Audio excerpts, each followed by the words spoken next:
हरि ओं सुप्रभातं नीलाञ्जनसमाभासं रविपुत्रं यमाग्रजं छायामार्ताण्डसम्भूतं तं नमामि शनैश्चरम्. இன்றைய பஞ்சாங்கம் ஜூலை மாதம் 5ஆம் தேதி ஆனி 21ஆம் நாள் விஸ்வாவசு வருடம் உத்தராயணம். சௌரமான ரீதியாக கிரீஷ்ம ரித்து மிதுன மாசம், சாந்திரமான ரீதியாக கிரீஷ்ம ரித்து ஆஷாட மாசம். சுக்லபக்ஷம் தசமி திதி இன்று இரவு 8:20 வரை. அதன் பின்னர் ஏகாதசி. வாரம் ஸ்திரவாரம். நக்ஷத்திரம் சுவாதி நக்ஷத்திரம் இரவு 9:34 வரை. யோகம் சித்தயோகம் கரஜகரணம். இன்றைய ஸ்ரார்த்த திதி தசமி. ராகுகாலம் காலை 9 மணி முதல் 10:30 மணி வரை. யமகண்டம் பிற்பகல் 1:30 மணி முதல் 3 மணி வரை. குளிகை காலை 6 மணி 7:30 வரை.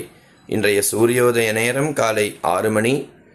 சூரிய அஸ்தமன நேரம் மாலை 6:38. இன்றைய யோகம் சித்த யோகம் மற்றும் அமிர்த யோகம். நல்ல நேரம் காலை 7:45 மணி முதல் 8:45 மணி வரை. மாலை 4:45 மணி முதல் 5:45 மணி வரை. இன்றைய சந்திராஷ்டமம் உத்திரட்டாதி நட்சத்திரக்காரர்களுக்கும் மற்றும் ரேவதி நட்சத்திரக்காரர்களுக்கும். இன்றைய வாரசூலம் கிழக்கு, பரிகாரம் தயிர். இந்த நாள் இனிய நாளாக அமைய வேண்டும் என்றும் பரந்தாமனை பிரார்த்தனை செய்கிறேன். ஹரி ஓம்.